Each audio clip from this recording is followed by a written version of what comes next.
Traditional নাকি ট্রেডিশনের বাইরে বুটের হালুয়া এত সব কিছু আমি জানি না।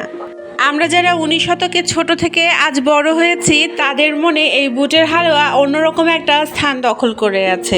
বলতে পারেন এর সাথে জড়িয়ে আছে আমাদের ছোটবেলার অনেক আনন্দের স্মৃতি এবং আবেগঘন অনেক মুহূর্ত। আজকে আমি শাহী বুটের হালুয়া বানাচ্ছি, আর আমি 1 কেজি বুটের ডাল 1 কেজি দুধ দিয়ে সেদ্ধ করে তারপরে তা পাটায় পিষে নিয়েছি। এরপরে প্যানে দিয়ে দিয়েছি 1/2 কাপ পরিমাণ ঘি, সাথে দিয়েছি 1/2 কাপ পরিমাণ সয়াবিন তেল। তারপরে বেটে রাখা বুটের ডালটা অ্যাড করে আমি তেলে খুব ভালোভাবে ফ্রাই করে নিব। দেখে মনে হচ্ছে শক্ত কাজ, কিন্তু যখনই আমি এটা তেলের উপর দিয়ে ফ্রাই করতে থাকবো এটা আস্তে আস্তে লিকুইড হয়ে যাবে।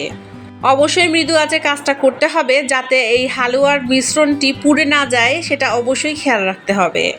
আমি যখন অনেক ছোট আম্মুকে দেখতাম প্রায় 5 কেজি বুটের ডালের হালুয়া সে তৈরি করত। আর তারপর বুটের ডালের হালুয়া, সুজির হালুয়া, গাজরের হালুয়া এবং সাথে থাকতো সাদা রুটি। আর আমার ভাই বোনদের দায়িত্বে পড়তো সেই হালুয়া রুটি সব আত্মীয় স্বজন ও পাড়া প্রতিবেশীদের বাসায় গিয়ে দিয়ে আসা। মা বলতেন এই সব হালুয়া রুটি এটা শুধুমাত্র বাহানা, আসল উদ্দেশ্য নিজেদের আত্মীয় স্বজনদের সাথে একটু ভালোবাসাটা বাড়িয়ে নেওয়া, আত্মীয়তার বন্ধন আর একটু দৃঢ় করা। মার এই ছোট্ট কথাটা আমার সেই নরম মনে গেঁথে গিয়েছিল। বুটের ডালটা এখন একটু ভাজা ভাজা হয়ে গিয়েছে, এখন আমি চিনি অ্যাড করে দেব।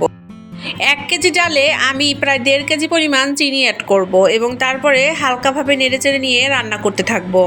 বুটের ডালের হালুয়া রান্না করতে করতে কোথাও এদিক ওদিক যাওয়া যাবে না বা অন্যদিকেও মনোযোগ দেওয়া যাবে না, তাহলে হালুয়াটা পুড়ে যাওয়ার সম্ভাবনা আছে।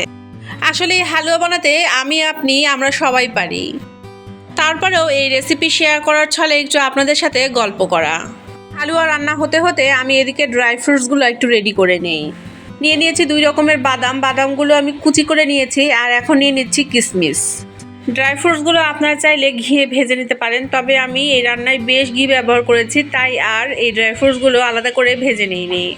এখন আমি 4 টেবিল চামচ পরিমাণ গুঁড়া দুধ অ্যাড করলাম এবং আবারও খুব ভালোভাবে হালুয়াটা নেড়েচেড়ে রান্না করতে থাকছি। আমি যে চিনি অ্যাড করেছিলাম সেই চিনির পানিটা শুকিয়ে যাওয়া পর্যন্ত আমি রান্না করতে থাকবো। একদম শেষ পর্যায়ে আমি যে ড্রাই ফ্রুটসগুলো কেটে রেখেছিলাম সেগুলো অ্যাড করে দিয়ে আবারও নাড়াচাড়া করে নিব।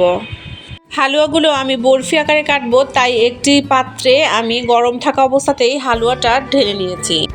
বুটের হালুয়ার সাথে যদি আপনাদের ছোটবেলার কোনো স্মৃতি জড়িয়ে থাকে অবশ্যই আমাকে কমেন্টে বলে যাবেন। আজকে আমার এই ছোট্ট বুটের হালুয়ার রেসিপির ভিডিওটি এখানেই শেষ করছি। আগামীকাল আবারও হাজির হয়ে যাব ঠিক একই সময়ে। সবাই ভালো থাকবেন, সুস্থ থাকবেন এবং আমাকে আপনাদের দোয়ায় রাখবেন। আল্লাহ হাফেজ।